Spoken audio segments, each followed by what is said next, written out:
बहुत पुराने ज़माने की बात है। बसरा के किनारे एक छोटे से मोहल्ले में दो भाई रहा करते थे। बड़े भाई का नाम करीम था और छोटे का नाम हकीम। दोनों के वालिद एक गरीब जुलाहे थे जो दिन रात मेहनत करके अपनी औलाद को पाल रहे थे। मगर एक साल सख्त सर्दी में वो बीमार पड़े और चंद ही दिन बाद दुनिया से रुखसत हो गए। दोनों भाइयों पर आसमान टूट पड़ा। घर में फाके होने लगे। करीम सिर्फ 16 बरस का था और हकीम 14 बरस का। करीम फाकों से परेशान रहता और अक्सर सोचता कि अब इस घर का सहारा कौन बनेगा। दूसरी तरफ हकीम छोटा जरूर था मगर दिल का मजबूत और यकीन से भरा हुआ। वो बार बार कहता, भाई अल्लाह हमारे साथ है। करीम झुंझलाकर जवाब देता, यकीन से पेट नहीं भरता। दोपहर के वक्त जब घर में कुछ न मिला तो करीम ने फैसला किया कि वो बाजार जाकर काम तलाश करेगा। बाजार में उसे एक अमीर ताजिर मिला जिसने करीम की हालत देखकर कहा, अगर काम चाहिए तो मेरे गोदाम में आ जाओ। यूं करीम को 10 दिनार महाना पर मजदूरी मिल गई। वो सुबह से शाम तक जान तोड़ मेहनत करता और कम उजरत होने के बावजूद शुक्र करता कि कम से कम कुछ तो है। घर पहुंचकर वो फख्र से कहता, देखो मेरी मेहनत से रिस्क आ रहा है। हकीम खामोशी से मुस्कुराता और मस्जिद चला जाता जहां वो दीनी तालीम हासिल करता और कुरान पढ़ता। करीम उसे देखकर अक्सर कहता कि तुम वक्त ज़ाया करते हो, मेरे साथ चलकर काम करो। मगर हकीम नरमी से जवाब देता, इल्म भी एक रिस्क है भाई, अल्लाह मुझे वो देगा जो मेरे नसीब में है। करीम इस बात पर नाराज हो जाता। एक दिन शहर में खबर फैली कि सरदार शहर को शहजादे के लिए एक नेक और आलिम उस्ताद की जरूरत है। उलमा ने हकीम का नाम पेश किया। सब हैरान थे कि इतना कम उम्र लड़का कैसे मुंतखब हो सकता है, मगर हकीम का इल्म सबसे नुमाया निकला। उसे महल में बुलाया गया जहां उसने तमाम सवालों के पूरे इत्मीनान से जवाब दिए। सरदार खुश हुआ और कहा, आज से तुम शहजादे के उस्ताद हो, तुम्हें हर माह 100 दिनार मिलेंगे।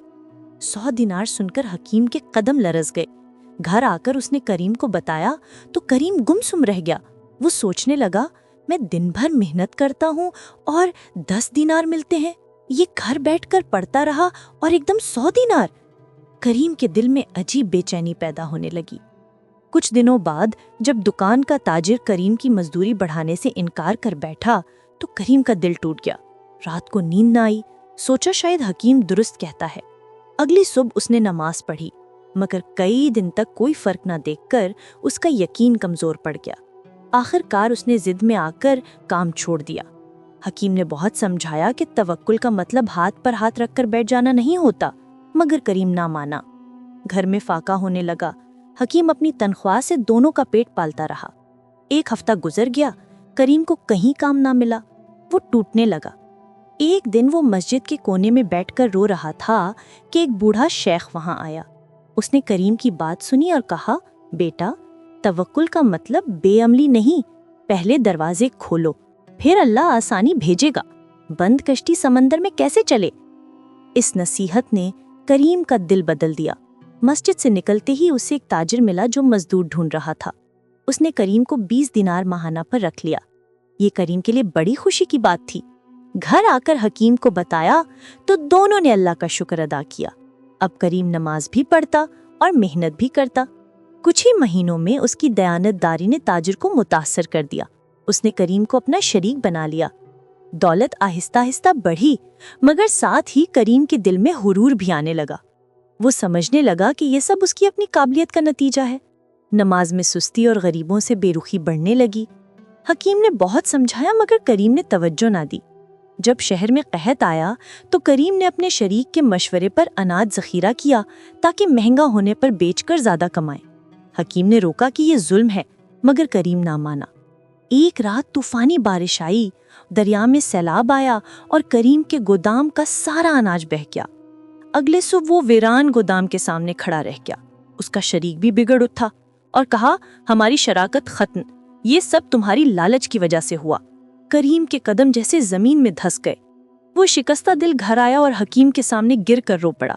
हकीम ने उसे गले लगाकर कहा, अल्लाह की रहमत बहुत वसी है, सच्ची तौबा करो, वो सब कुछ लौटा सकता है।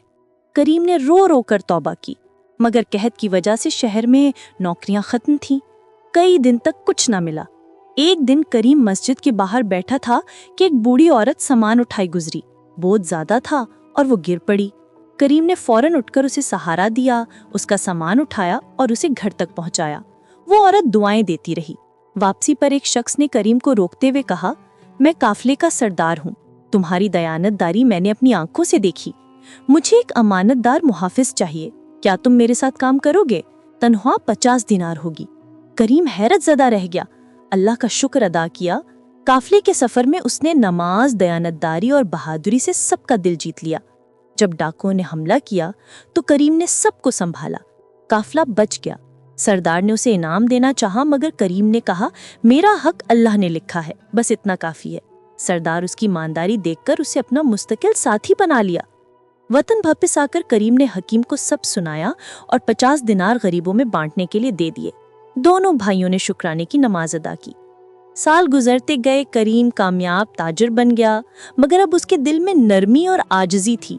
حکیم بڑا عالم بن گیا۔ دونوں بھائی مل کر غریبوں کی مدد کرتے، لوگوں کو نصیحت کرتے کہ رزق اللہ دیتا ہے، مگر محنت اور اسباب ضروری ہیں۔ غرور بربادی لاتا ہے اور شکر گزار دل میں برکت ہوتی ہے۔ ایک دن وہی بوڑھا شیخ دوبارہ ملا جس نے سالوں پہلے کریم کو نصیحت کی تھی۔ وہ بیمار تھا۔ کریم اسے اپنے گھر لایا، علاج کروایا۔ صحت مند ہونے کے بعد شیخ نے کہا، بیٹا، تم نے ایک وقت میں بوڑھی عورت کا بوجھ اٹھایا تھا۔